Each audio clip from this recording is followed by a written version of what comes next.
Dubai दुनिया के सबसे अमीर देशों में इसका नाम आता है। यहाँ के लोगों के पास पैसा भी बहुत है।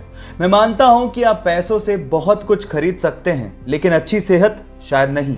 जहाँ एक और दुबई का नाम सबसे अमीर देशों में आता है, वहीं इसी देश का नाम सबसे मोटे लोगों की देशों की सूची में भी ऊपर है। और इसी प्रॉब्लम को दूर करने के लिए वहाँ की गवर्नमेंट ने अपने मोटे सिटीजन्स के लिए एक स्कीम निकाली है। इस स्कीम के मुताबिक अगर कोई मोटा सिटीजन अपना 1 किलोग्राम वजन कम करता है तो गवर्नमेंट की तरफ से उसे 2 ग्राम सोना दिया जाता है। इससे अच्छा मोटिवेशन और क्या हो सकता है। आपको ये इंटरेस्टिंग फैक्ट जान के कैसा लगा, चैट सेक्शन में लिखना मत भूलिएगा। गाइस, क्या आपको बहुत ज्यादा उबासी आती है? ऑब्वियसली आती होगी, स्पेशली किसी बोरिंग काम में जैसे कि स्टडी या फिर किसी बोरिंग लेक्चर में उबासी को कंट्रोल कर पाना बेहद नामुमकिन है। लेकिन क्या आपको पता है कि जिस उबासी की वजह से आपने किसी ना किसी क्लास में डांट सुनी होगी, वही उबासी आपकी सेहत के लिए बहुत अच्छी होती है।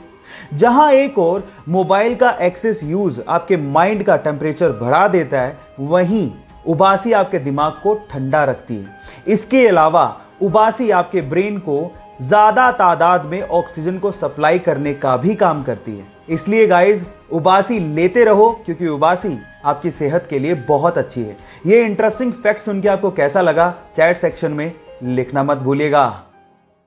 गाइस, क्या आपको पता है कि अंटार्कटिका को रेगिस्तान यानी कि डेजर्ट कहा जाता है? अब आप लोग सोच रहे होंगे अंटार्कटिका को रेगिस्तान क्यों कहते हैं, वहां पर तो चारों तरफ बर्फ ही बर्फ है, वहां पर कौन सी पानी की कमी हो गई?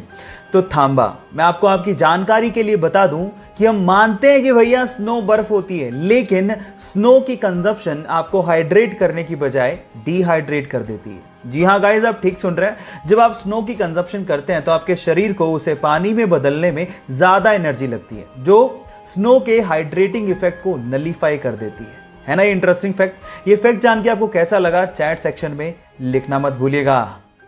इराक में जब रात में खुली सड़कों पर लगने वाली दुकानें बंद हो जाती हैं, तो जो लोग किताबों की दुकानें सड़कों पर लगाते हैं, वो अपनी किताबें सड़कों पर यूं ही खुला छोड़ के चले जाते हैं और घर पे जाके आराम से सो जाते हैं। अब आप लोग कहेंगे कि किताबें खुली सड़क पर यूं ही पड़ी हैं, तो क्या चोरी नहीं होती? तो मैं आपको बता दूं कि इराक के लोगों का ये मानना है कि the reader does not steel and the thief does not read. मतलब अगर कोई जेंटलमैन होगा तो वो किताबों को कभी भी चोरी नहीं करता। वो ज्यादा से ज्यादा फ्री में किताबों को पढ़ेगा और वहीं पर छोड़ के चला जाएगा। लेकिन चोर, वो तो कभी पढ़ता ही नहीं है। ये फैक्ट जान के आपको कैसा लगा, चैट सेक्शन में लिखना मत भूलिएगा। एस्ट्रोनॉट्स स्पेस सूट पहन के ही स्पेस में उतरते हैं, लेकिन अगर बिना स्पेस सूट पहने वो स्पेस में उतर जाएं तो क्या होगा? क्या आप जानते हैं? डोंट वरी, मैं आपको बताता हूं। अगर बिना स्पेस सूट पहने वो स्पेस में उतर गए तो वो 90 सेकंड यानी कि 1.5 मिनट से ज्यादा तक जिंदा ही नहीं रह सकते। थोड़ी ही देर में होगा कुछ यूं कि उनके बॉडी के अंदर, उनकी स्किन में यूवी रेज पेनिट्रेट करना शुरू कर देंगी और उनका शरीर फूलने लगेगा। लेकिन वो फटेगा नहीं, क्योंकि ह्यूमन स्किन इलास्टिक होती है। लेकिन मेन चीज ये है कि उनका पूरा शरीर बर्फ में बदलने लगेगा, क्योंकि स्पेस बहुत ही ज्यादा ठंडा है। ये फैक्ट जान के आपको कैसा लगा, चैट सेक्शन में लिखना मत भूलिएगा। एक गाय जब बहुत ज्यादा खुश होती है तो वो ज्यादा दूध देती है। इनफैक्ट उसकी दूध की क्वालिटी भी बहुत अच्छी होती है। अब अगर आप लोग गाय पालते हो तो मेरे पास आपके लिए एक साइंटिफिकली प्रूव्ड टिप है, जिसके थ्रू आप अपनी गाय का मिल्क प्रोडक्शन बढ़ा सकते हो। आप एक काम करो, उसका एक अच्छा सा नाम रखो और उसके बाद उसे उसी नाम से पुकारो। जब आप ऐसा करते हो तो उसे लगने लगता है कि उसकी एक अलग आइडेंटिटी, एक अलग पहचान है। सिर्फ नाम से पुकारे जाने से वो खुश होकर आपको 3 से 4% ज्यादा दूध देगी।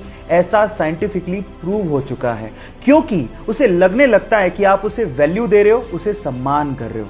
ये टिप जान के आपको कैसा लगा, चैट सेक्शन में लिखना मत भूलिएगा।